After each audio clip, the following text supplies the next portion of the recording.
Welcome to Real Estate Dads podcast. Today, I'm very excited about our guest, Matthew Roach. He has been parenting for over 30 years. He's been a parent since he was 17 years old. And in the last 5 years, walked away from a six-figure job to start what is now a thriving real estate business in wholesaling and fix and flipping. Not only that, he has some great tools on how to teach kids financial literacy. The things he's doing are incredible. So I'm super excited for him to be here. Matthew, welcome to the show. Hey guys, thanks for having me on. I appreciate it. We're glad to have you. So just for everyone listening, Matthew and I met at an event through the Boardroom Mastermind. Kent Clothier's one of his mastermind programs. And, and we'd had this conversation where we were actually just talking in the hall. It was outside of the event. And, and at the time, my wife had just given birth. So I had what month was that? That was in April or May? I'm going to say that was July of 23. Yeah. So my son was just 7 months old. So I was a new dad, and you kind of shared with me, you were like, yeah, I've got a bunch of kids and I'm going to let you go into that. And you also kind of expressed to me, kind of the ways that you were, kind of engaging with your kids, kind of having them interact with, your business, interact with what it takes to kind of make money, kind of starting them out from a very young age, which I was really impressed by. Because, for me, when I was growing up, my family, I love my parents, but, financial education was really not part of what I had growing up. So when I met you, I was really kind of like, wow, this, he's doing a lot of these things that I wish I had had even as a kid, from my own parents who, did fine, but my parents were both, government employees. And, and that was something that, I just found really, I guess, it shouldn't be as impressive as it was, but it was. It was groundbreaking for me. I was just like, man, this guy's already got small kids that he's educating in financial education and investing and how to invest and how to do these things. And I guess I would love for you to, expand on that, and we'll get into some of these questions. But if you want to just go back to that philosophy, I would love to have the listeners hear that. Sure. Absolutely, Max. I grew up in a single family household. My parents got divorced, probably would say I was about 2 years old. And so money growing up for us was an issue, right? As it is for many Americans across the nation who have a single parent. My dad was certainly in my life. He lived on one end of the town, and my mother lived on the other end of the town, but they were divorced. And I really realized when I was young, I didn't know anything about money. I didn't know anything about money through high school. I didn't know anything about money in my early adulthood. I just knew how to go work and exchange that time for money. Quite some time later, I have my sons, and I really want them to understand what money is. Money is just paper, right? It's just printed paper. It has no value except the value that you place on it, right?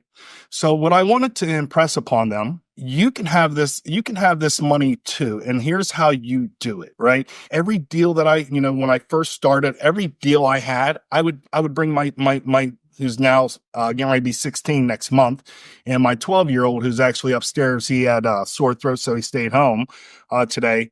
I started letting them understand the business model, right? What we're going to do, guys, we're going to go buy, we're going to go into the nicest neighborhood we can. We're going to go buy the crummiest home, and we're going to force appreciation to that home, and then we're going to sell that home for more than all these other homes.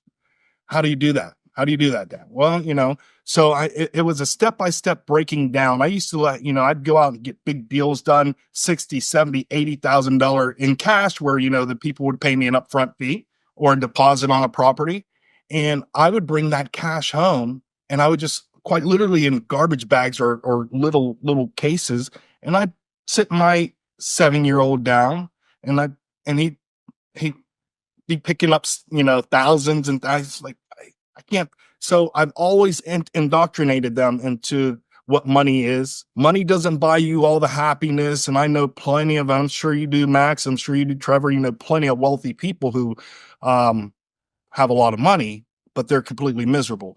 So what I tried to do is put, your happiness doesn't follow your money trail with my kids. So I tried to really develop that in them when they were young, kind of the same way my dad did. He didn't have a lot of money. He worked up until his, maybe 8 years before he passed away.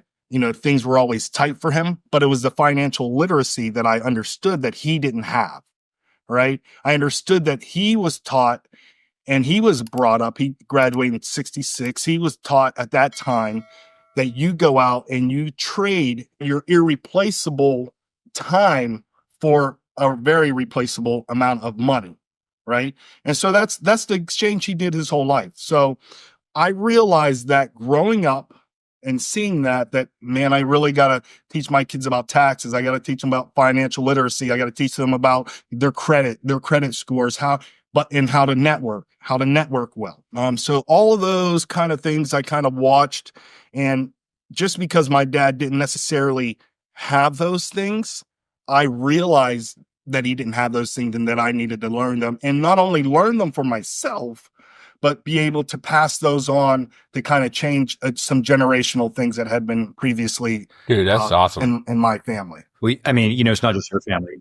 Yeah, no, that's awesome. Yeah, and I don't think it's just your family. I mean, there's I think most of us kind of recognize that the U.S. education system is massively delinquent in teaching entrepreneurship, all the things you just mentioned. Yeah. Taxes, how to work with money, it's just non-existent. It is completely just not even present at all. And that's something that, you picked up from seeing your father and were able to bring it in very early. I mean, for me, that was something I had to learn really quite late, I would argue. Uh-huh. So that's when did you learn, Matthew, that because my dad was the same. I think the 50s, 60s generation parents, right? Like for sure the schooling system, they didn't have the internet. So they couldn't go find out there's a different way. And the schooling system created subservient workers. And that was a position of honor, right? Being a government employee was great because, you're going to get decent pay and good decent retirement. And that was the era, right? And so that's the era that my father was raised under. So I was oblivious to how to create wealth, or that it was even possible. I thought for the longest time, I swear to God, I thought you just get lucky. Everybody does, Trevor. Getting rich is just I know, but you create your own luck, right? It's not like you can't just wait for it to happen. You got to go make it happen. It's how did that happen? How did that light bulb happen for you, where you were like, there is another way, and I can affect it. I can affect. Absolutely, guys. So let me digress here about almost 5 years now. Little over 4.5. I was in operations management for a very large steel manufacturer, right? I worked that job for 20 plus years. I started that job when I was right about 24 years old. Okay. I was making little over $100,000. And in my family, oh my gosh, as soon as you hit that 6-figure, you were set. That was for whatever reason in my own particular family, if you said you made 6 figures, even if it was $101,001, you were in that subset group, right? So yeah, what happened was I was 24. All these guys, they were much older than me. I came in, I was kind of, working alongside of them and also managing them. They were 40s, 50s. I was a kid. And what all these guys, I realized that all these guys had been making money for years, 30 years, 35 years, 40 years, some of them. And I would, they would have, a Christmas party or birthday party or a celebration. And they'd say, oh, Matt, come out to my house. I go out to their house. Just this little 2-bedroom shack or something like that. I'm thinking, you've been making, in the last 10 years, I know you've made $1 million working here. Or very, very close to that, $850,000. What have you done with your money? Now, I didn't ask that. I'm not that rude, but this is the thoughts that I thought. Why are you still struggling? And I came back to, it was just a pattern of ignorance, right? And it was generational. It just passed down from the next to the next to the next to the next. So I digress. So when I was 24, I started working that job. I worked that job for almost 20 years. So the steel industry in America, as you two probably aren't very familiar with, it was on a bubble, right? And it was about to blow, right? And so that meant, job transfers, job losses, layoffs, all of the bad stuff, right? And I was in on those meetings at my company, and I kind of felt that it was coming. So I remember I came home, guys. I told my wife, and this is certainly a feather in my wife's cap, and she's not here to hear me say this, but I've said it to her before. I came home and I told her, this is after making good money for a lot of years. We got a big house, a big old mortgage, all these, we got a lot of stuff going on. I told her, I came home, it was a Wednesday. I said, I won't go back tomorrow. She said, why? I said, listen, I just can't work for somebody else. It's just not going to pay. It's just not going to play out. I see the end. I've already dealt with people who have quite literally been in my shoes, and they pushed it out 30 plus years, and they get to the end and they retire at 65. They're dead at 71. Right. It just happened. It was just the way the cycle. I could almost guarantee you. And the guys who died quickly were the guys who retired and they didn't have a hobby, or they didn't have somewhere else to put their energy. So what they would do, they would sit on their couch, they would go out in their yards or whatever, piddle around, and invariably, right, they were depressed, right? They were alone, right? Because here's another situation that also plays out, and man and woman, the dynamics is that women keep their friends. They keep their close knit of friends that they can call on when they're having problems. We as men, we do not, right? Typically you might have one or two guys in your life that you'll call and say, hey, everything's falling apart for me. I need help. Most men are too macho. We're raised that way. You're independent, take care of your family, but women aren't like that, right? So that's the reason why in my own opinion, that I feel like women outlive us men. So that, like I said, it all really just stems back from my ignorance. I didn't have this. Nobody laid out a plan for me. They told me from the time I was young, go get a job, go get a college degree, go get a job, go work for somebody, go work for IBM, AT&T, and whoever, right? And you work for them and you have a stable life. But your life is dependent not on your own merits, but on the merits of that company. So when that company goes down, you go down with it. Your life is tied intrinsically to that entity, or your finances or your income or whatever. Yeah, no, I really agree with you on this, because there's this idea that when you work for someone else that you're mitigating risk in exchange Right. for, call a stable paycheck and comfortable life. But then you find out as you did deal industry that it maybe wasn't actually quite as stable. I learned, I learned that, in my W-2 jobs, which were all fantastic. I learned so much from every one of these every one of these groups that I worked with. But what I also really felt, oftentimes, and this is a bit of a different topic, but I felt like I had stopped learning. I'd become a staff member for a large organization, were paid well, but I felt like, the tasks that I was doing were very, very repetitive, and to actually expand my responsibilities in my mind in regards to doing new things and kind of growing, it really required me to do a lot more, which sometimes when you're working as a cog in a wheel set of a bigger company, there's not really that opportunity. 100%. They want you doing what they tell you. And, and Matthew, I want to back up only just a quick moment for people who are, driving, or there's somewhere they don't have the visual here. Matthew, how old are you? I was about to say, man, I just turned 50. Okay. And you look good. Yeah, thank you, gentlemen. So 50 and refresh me. How many kids do you have? 5, right? So like I told you, about a month ago, my story is very, very unique, right? I told you Well, hold on, Matthew. Hold on. You left us hanging for a second, for a minute. Like, I need to know what happened. You went home and told your wife, I'm not going back to my 6-figure job tomorrow. Yeah. So, thank God that I have a very supportive wife. Here's exactly what she said to me, guys. I mean, I right in the kitchen directly above me. I came in the house. I said, listen, hon, I'm not going back. I know I had some money on the shelf, right? I had some savings, that I knew that we weren't going to lose a house in a few months or a year, right? The bills are still going to go on. I mean, I've made some other pretty good investments prior to, so we weren't going to be indigent.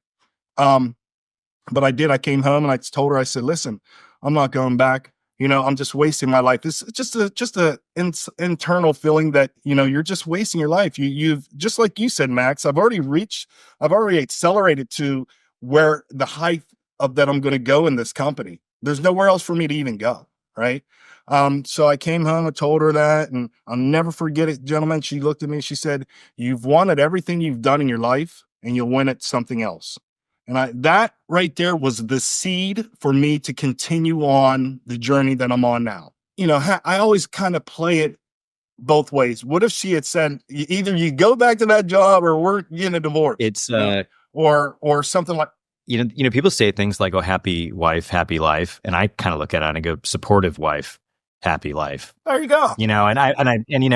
It's just so funny because, and I've mentioned this to several people because, before I got married, I had these older guys who'd be like, "Don't get married," and a lot of these guys were talking from a, whatever personal things were going on in their life. And, and I've loved it.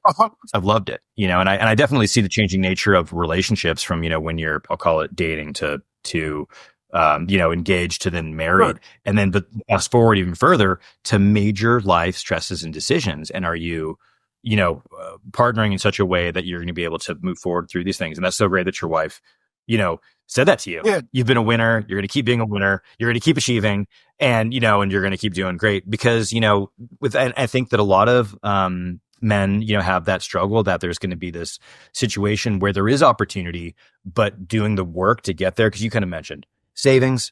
You knew you're going to have to do it. You're going to have some period of build up, but you knew that you knew it was worth it. You saw that future, being your own entrepreneur, and that was going to be worth it. And she saw that and said, yeah, absolutely. I agree with you. Not I agree. You should do this. She told you that she saw that before you didn't even need to ask. She did, Max. And I tell you, it really just let out. I could breathe. I remember that whole drive home, that 25-minute drive home, thinking, I'm telling her today, I've already got the box in the back, man. I'm not going back. Yeah. Right. And for her to be so supportive. Now, granted, we're not newlyweds. This year in July 17th, we'll celebrate 20 years of marriage. We've been together 5 years before we got married. So, actually we got together quite literally the week that I started that steel mill job. Right. So, that support system was crucial for me. I think had she, it matters, hesitated and tried to, say, hey, maybe, stick with what you've been doing and we'll play that out and see where that goes. Here's the thing. I know when I would have got to be 60, 65, 66, I would have had the deepest regrets of my life. And that's the one thing I tell everybody. I just can't live with the regrets. I can fail 100 times, 1,000, 10,000 times. I can't face the fact or live with the idea that as I get to an age of, really start to, get up there in years, that I have that regret. Or maybe I could have started a corporation. Maybe I could have got a business. Maybe my kids won't have to struggle because I didn't take that chance. Yeah. Yeah. And that goes back to a lot of that, you can't have success without failure. Yeah. If you're going through life and you have no failures, what circle are you playing with that you had no ability to actually have a failure? It probably means you're not trying hard enough. And you're not trying. You're not trying at all if you haven't failed. There's that old saying, if you haven't failed, you haven't tried. Matthew, what are you doing to foster or keep this? Because that is a super supportive thing for your wife to say to you, to just instantly just support. Instantly, she said it to me too, Trevor. That was her next response. She didn't have to go think about it. She said that off the cuff. It's just automatic. Yeah. What do you do? What do you do intentionally to just foster that, keep that relationship strong? That's a very, very good question, Trevor. One I don't believe I've ever thought about, but I would say it's always, pouring that trust into her. She completely trusts me. She lost her father as well. She understands that I'm going to pick up and I'm going to move this family forward one way or the other. So she's been around me since I was young. She understands how I move and how I think. So I think for her, she understood that once I put my mind to this or whatever that thing is, that's what's going to materialize. Right. It's not about it's not about so much the outside circumstances as it is mindset and mentality. In my opinion.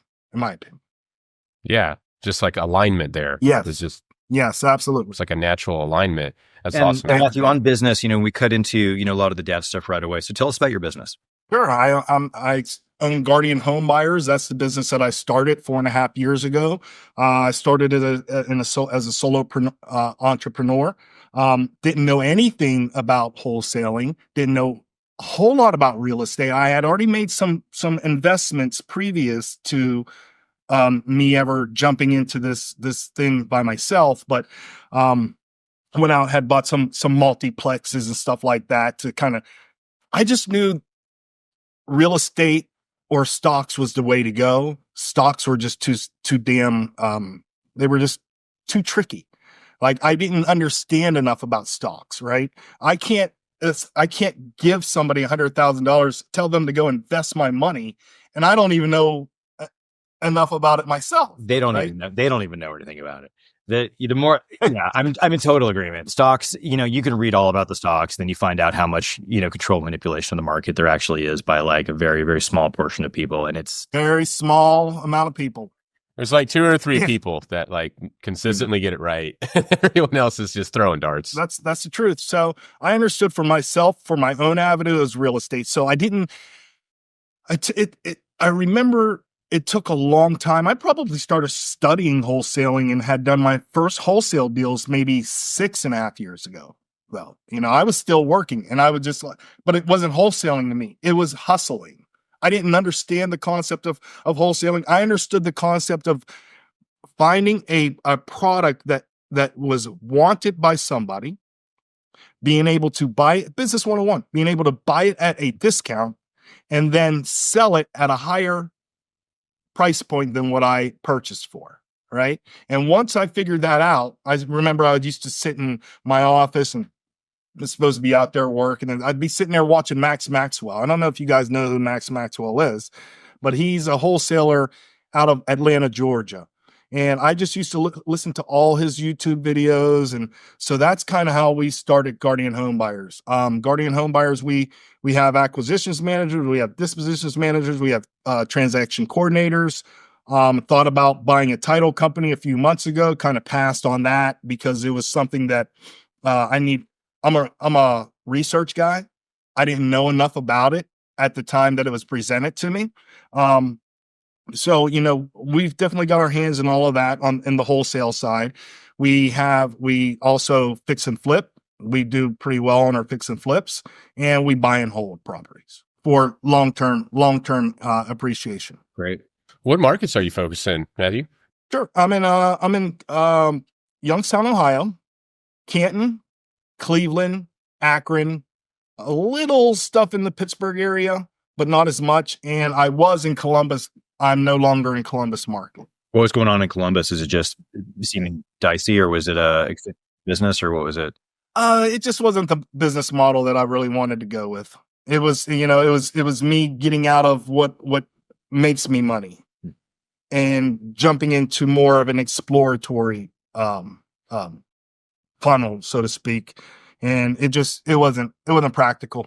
I was spreading myself too thin. Yeah, with right now in the market also, it's really important. I was asking that a little bit. I wasn't sure if it was a market response, because right now, the tide is in many ways going out for a lot of markets right now. And, if it is, Columbus isn't a market that, we really hunt in at all. But, and in regards to, so transitioning a little bit into talking about your family, sure. What are, I'll call it challenges that you see that you're kind of dealing, I don't want to say necessarily dealing with directly, but that you just see in the market. Things I'm sorry, as a father, things are changing. And we're all kind of, are in this environment where, 30 years ago, massively different environment for raising kids as today. Like we all, when we were significantly younger, there were not a lot of these things. Social media wasn't a thing. I don't feel like there was as much when I was a kid, really talk about a lot of the stuff that I worry about my child being, I guess pushed on him, at an age when he's in schools. Are there anything that are, current topics for you that you really see and you just go, hey, look, I've got to be really on top of this with raising my kids? Man, wow, you just opened up Pandora's box there, brother. Serious topics, things like, how much time are you spending on the internet? Are you going outside? What sports are you doing? There's just so many different things that we didn't grow up with. I grew up in the 80s, right? Late 70s, 80s, right? You went outside every day. That's where your friend group was. They were outside. Now they're inside on computers and on phones and on tablets. And I have about 5.5 acres here. So, I make my sons are outside. You got to go outside, right? They're in multiple sports. Usually they're in 2 sports a season. So we got basketball, football, baseball, soccer, track, cross country. We, you, and that keeps my boys very, very active. Another thing is you as a father, it's very easy to fall into the role that was placed there before you even became a father. So when I say that, I mean, typically a father is a hard and a mother is a soft. And the father is a dictator of the house, right? You have to really extract yourself in this day and age out of that dictatorship instead of saying you have to have some type of democracy with your kids now. You have to let them have a say in things, right? It's very, very important that your child be heard, and it's very, very important that you communicate with them. Not when I say communicate, I don't mean when your kid comes in the door from school 5 days a week. You say, "Hey, how was school? How was lunch? Anything exciting happened today?" None of that. That's not communication. That's just me filling the void of Silencers. that's between us. You know what I mean? I do. That's you might be having a conversation, but that's not really engaging with them on a level that actually is hearing. Exactly. On the social media, You got to sit down and talk to them. On the social media side, of what how much screen time they're getting. I got to say, I really don't think that. Yeah, I guess I'm going to say this. I don't think kids should have access to social media until they're 18. There's when I was in college, we used to do these we'd studies about the ethics of marketing to kids, ethics of marketing to children, across the board. And at the time it was a lot more based on kids cereals, or should Happy Meals be marketed to children, and was it ethical to market to kids? And at the time, I was kind of like, I didn't see much issue in these things. But now, when you kind of put it on steroids, where all of us are constantly being marketed to by our devices, and there's these, studies that pretty much state that that humans' brains, don't understand persuasive marketing until they're adults, which is really what we've kind of said is really the age of 18 that we've said just as society. And I look at, how much programming we as adults are, unfortunately I don't want to say self-medicating with, but, giving ourselves constantly by looking at, whatever screens we are. We're inundated. And our kids are even more inundated, and they're being inundated by whoever is on the other side with a megaphone telling them whatever it is. And this has been a big one, and and again, I don't have, teenage kids yet. And Trevor and I on a previous call, we were talking about how we, our expectations of how we think things are going to go when, our kids are older, how we're going to make sure it goes exactly like we have planned. And we're like, I don't think it's not going to go like this. We have this idea how it's going to go. It's not. I got news, Jim. I know, right? But one of those things is I think about social media, and I go, I would like to be able to have my child have the things that the other kids have, so he doesn't feel like he was left out. But part of me also just looks at how damaging for society. I really do believe that social media has been damaging for society. Sadly, it's hugely comparison, right? So back before social media, back before everybody had a computer in their pocket, all you had, Max and Trevor, was what was in your direct community, your direct line of sight. Yeah. Now the whole world is at your beck and call 24/7. 24/7. Yeah. And anything that's going on, On a video unscrupulous, these kids find ways to get the dark web. They can quite literally order drugs to their home. Like, that's how serious it is. And you would have no idea. That's why I go back to the communication. So your kids, and they shared this with you. They said, hey, there's dark web out there. And they told you. So they let you know that somehow they had already had knowledge of this. Of course. This other world of. And you know why they told me? Because you communicate with them. Who can tell you anything, huh? Judge them when they tell me something harsh or something that I don't want to hear. How old are your kids, Trevor? 1 and 4. So the 4. Oh yeah, you boys got girls, 2 girls. Matthew, I totally agree with you. And as I tell this story, I'll never forget the time I was in the car with my father, and we're driving somewhere, and he goes, Max, you can tell me anything. You tell me anything. And I go, anything? And he goes, yeah. And I go, what about like underage drinking? And I wasn't a big underage drinker or anything. And my dad turned. He goes, if I ever find out you've been drinking underage, he's got so mad.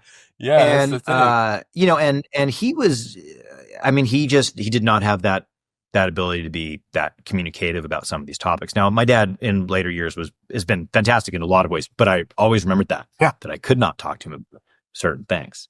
And so that's great that you established it to be better. Are you a no yelling household, Matthew? What's that? Are you a no yelling household? Yes, I am. Yeah. I mean, well. No one's perfect, but I mean Yes. that's the intention of your home. For me to yell, it's really everything's got to be going really left, and that goes with my wife, and that goes with my friends and peers. I'm not going to ever yell at you, right? I don't need that direction. I don't need that miscommunication, right? Because that just causes a lot of problems. But to what you were saying, Max, what your father said to you, I remember my dad said something very similar to me. And I was probably maybe 10, reading that finite 9, 10 years old. And I remember, never forget, I had done something, I couldn't tell you what it was. Maybe got in a fight or something, got in some trouble in the neighborhood, and came home and told my dad, back then, everybody was calling your parents before you ever even got home. So by the time you walked in the house, your dad already knew in my community. So I walked in the house, my dad already knew. And he just basically said, man, listen, son, you could tell me anything, right? He said, if you told me, and I'll never forget him saying this, he said, if you told me that you had something happened and, you shot somebody, you could tell me that. And I thought, man, he said, if you ever are out underage drinking, I was young. I was like 9, 10. And he was telling me, when you're 12, 13, 14, 18, whatever, if you're out drinking, you can call me anytime. I'll come and get you. We won't talk about it till the next day. And when we do talk about it, we'll talk about it. It's not going to be instant disciplinary, action taken and yelling and screaming. And we're going to put you in a drug house or a drug home or something like that, a rehab, or it was none of that. It was always a very, very soft spot for my dad that I knew if I picked up the phone, no matter what it was, I could say, hey, man, this is what we got going on. And then we would collectively come up with a game plan to extract myself out of it or get further into it, whichever way we needed to go. But he was always there for me for that. And that's something that I've always remembered. And I certainly instilled in my kids, like, listen, it's a big world. And a lot of things are going to happen, and you're going to be approached with all different kind of ways. You can always, before you make a decision, pick up that phone. Hey, Dad, let me run this by you for the rest of your life. Yeah. Right. That as long as I'm alive. Once your fathers, for, boys and girls, or both your parents, hopefully, the only people who you can go to who do not have any kind of financial interest, hopefully, in your giving you good advice or giving you coaching or things like that. You talk about how many friends we have that, are with us, for our whole lives, how many people you can really rely on, and I think that's just so important for parents to be able to do that with their kids. It really is. It really is. Yeah. I think about that one a lot with my, and for me, it's still, all these ideas of how I'm planning on interacting with my son once we have more of these, heavier topics, but they're just so, I can't help but think about them now and plan now.